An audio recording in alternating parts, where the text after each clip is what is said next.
Hi everyone, Jess here at the World Aviation Festival, and I'm joined with Henry Harteveldt. Thank you for joining me today, Henry. My pleasure, Jess. What have been some of the prevailing messages from the conference this year? Well, what I would say is first, there's resolve here. We have all come through a very, very difficult few years.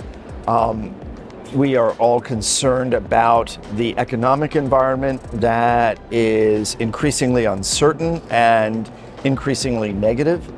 But what I am really encouraged about is I am not hearing messages of retreat. If anything, I am hearing messages of defiance and resolve. This industry is determined to make things better for the traveler, for its employees, as well as for the airlines, the airports, and other parts of the community. There is a willingness to continue to invest, and what I'm not hearing is, oh, we're planning layoffs. I'm not hearing we're about to slash budgets. Doesn't mean it won't happen, but I'm just very encouraged that in spite of the almost overwhelming amount of public negative news, that this industry is saying we are not going to back down. We are going to meet this challenge head on, and we are going to do all we can to fight this challenge as intelligently, efficiently, and effectively as we can. That's fantastic. I think you're quite right. The word to summarize the past few years has been uncertain. No one's really known, but it's great that this has been used more as an opportunity now to dig our heels in. I mean, look, there are thousands of people from all over the world who have gathered here in what I believe is the largest airline industry event in the past year, if not longer.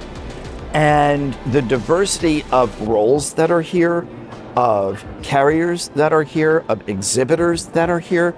There are new companies that are at World Aviation Festival 2022, new types of companies that we've not had here before.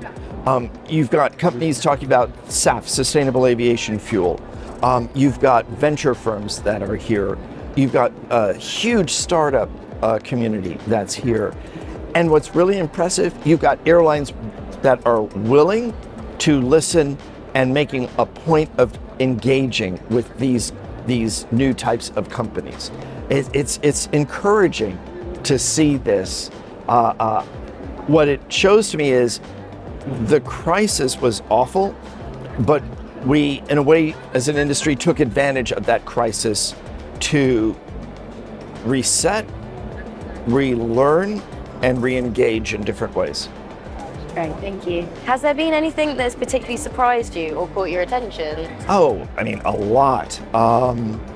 There's a lot more creativity of thought. There's a lot more honesty in the conversation. In the past, it was kind of, oh, we've got this. Oh, we're doing great. And now you're hearing people say, we kind of blew it here, or we didn't do as well as we did, or, yes, I will admit, we have been working on this thing for, 5, 7, 10 years. What I'm hearing now is, though, there is tangible proof of execution, that the investments are finally there, that they are in the market, that they are, whether it's related to NDC or to retailing or to distribution or to passenger experience or other areas that I've been focusing on at the conference, that we're starting to see the fruits of our labors. And the results are good. Maybe not as good as some want, but good. And in some cases, much better than expected. And that it's building on itself. So I'm encouraged by what I'm hearing. I'm hearing about new partnerships. I'm hearing about willingness to think about investing in different ways. I'm hearing about a sincere effort to bust down organizational silos, rethink organizations, combine organizations for better communication and execution. Fingers crossed it continues to go that way. Yeah. You've just touched on partnerships. Could you expand on that a little bit? Is there any particular ones that are promising? Or? Well, yeah, I mean, we heard Air Canada talk about building partnerships with marquee brands in Canada, including government. You don't hear of government as a partner often, and that's a lot. We've heard about other airlines building partnerships with their vendors in new and different ways. By the way, they don't view the vendors as vendors now, they start to refer to them as partners. We are, I'm hearing about airlines looking at different organizations as partners. So Juliana Rios from LATAM spoke about how they created cross-functional organizations, knocking down the silos between the commercial and operational sides and IT. We've heard from yesterday, the day before we're taping this interview, from Swiss about how they're forming a, as they call it, coalition of the willing to try to get more airlines on board to advance the development and implementation of order management, offer management, and more.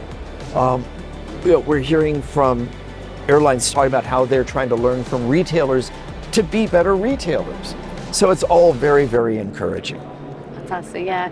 I think that idea of knocking down silos especially, it just encapsulates it. It's all about collaboration and how much further you can get with that sort of sharing of information. Right, but it also, that knocking down those silos takes a little bit of management bravery and corporate humility, because part of the corporate behavior is building up your fiefdoms and all of that. And what we're realizing is, no department is its own world. You can't have these siloed, island-like departments. We are all interconnected.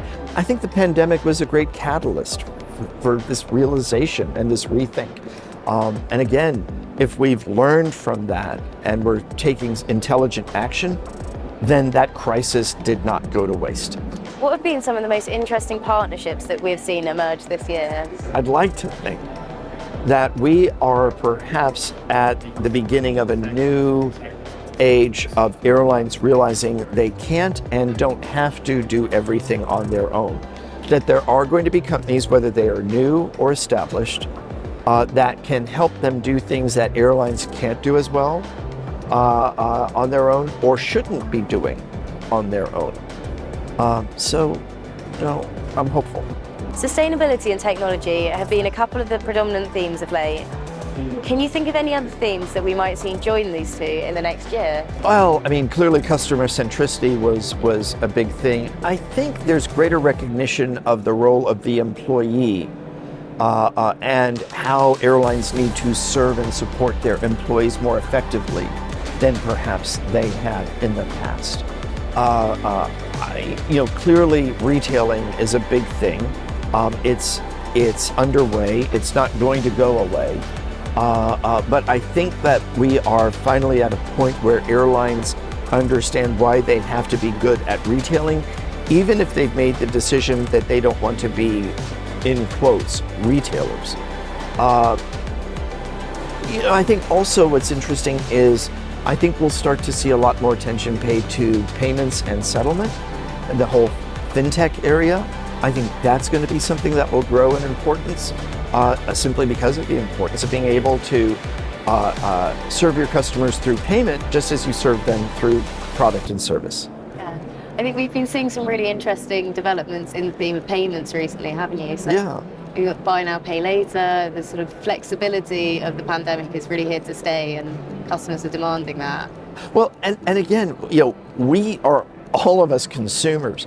And during the past few years, collectively, everyone advanced their e-commerce engagement. It was estimated by some that we accelerated 3 years worth of e-commerce advancement within a year and a half to 2 years. And so I think that has given everyone also new appreciation for what we have to do as an industry to serve customers, to serve employees, to serve business partners, and so on. How does the World Aviation Festival help to drive innovation within the industry? Well, we have some really honest conversations here. I mean, what's impressive is the breadth of conversations, the depth of conversations, but the honesty. You know, usually when you go to a conference, it's all bravado and ego and this veneer of, you know, everything is perfect, la la la. Whether it was the pandemic or something else, there was an acknowledgement this year, tacit public acknowledgements by some very senior executives that we don't have everything right. We haven't cracked the code on everything. And an acknowledgement that there are a lot of areas where we need to do things better. You know, that's pretty powerful. I've been around this industry more years than I'm going to comment, but you know, again, for an industry that is a very proud industry, that has a fantastic history, that has done a lot well, it is admirable to see the acknowledgement that there are areas where we have not done as well, and acknowledge that, you know, where we need to do a better job. And you have that conversation here. And what is great about this event is, because it is independent of a particular government or organization or any, you know, trade group or anything like that, you don't have those agendas undermining or powering the conversation. Fantastic. So what I'm hearing mainly is encouraging and honest. Yeah, encouraging and honest, and very frank.